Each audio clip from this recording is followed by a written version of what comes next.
So you guys have made a couple of prototypes, and now you want to know more about assets. Maybe you don't know what they are or where to get them, and maybe you want to know how to make them. Well, we've got you covered.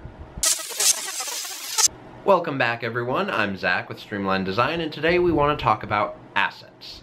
Now, what are they? Well, put simply, those would be any files that you really include in your game, be it sound effects, music, 3D or 2D models, or textures. All of those are files that you include in your game and are then used to render what you see.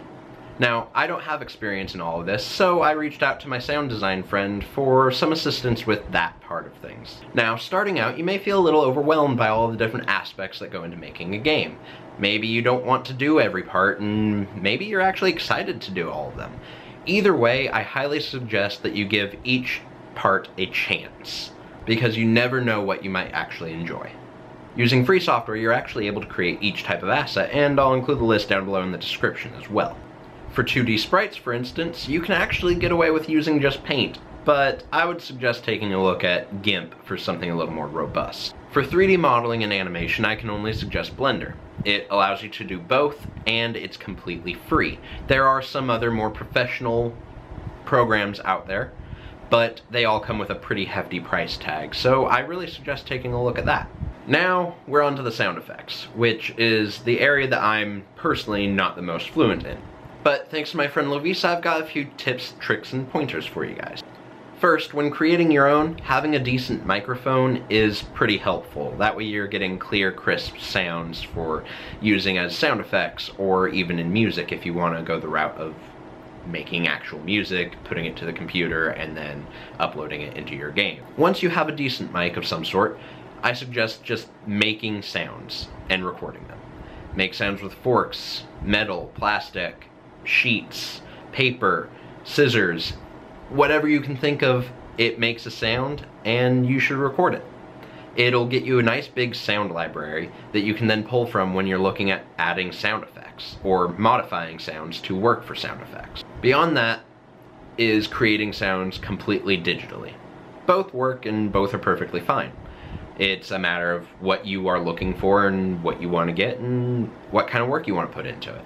As for products that you can use, FL Studio and Reaper are both fully fledged products that have very nice free trials for you.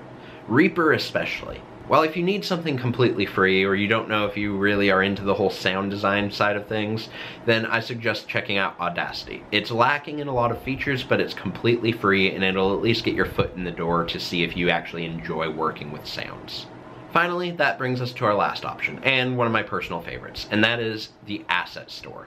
Now, there's a number of different places online that you can go that count as an asset store.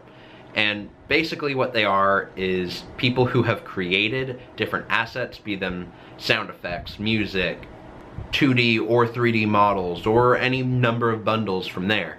They sell them to you so that you can use them in your own games.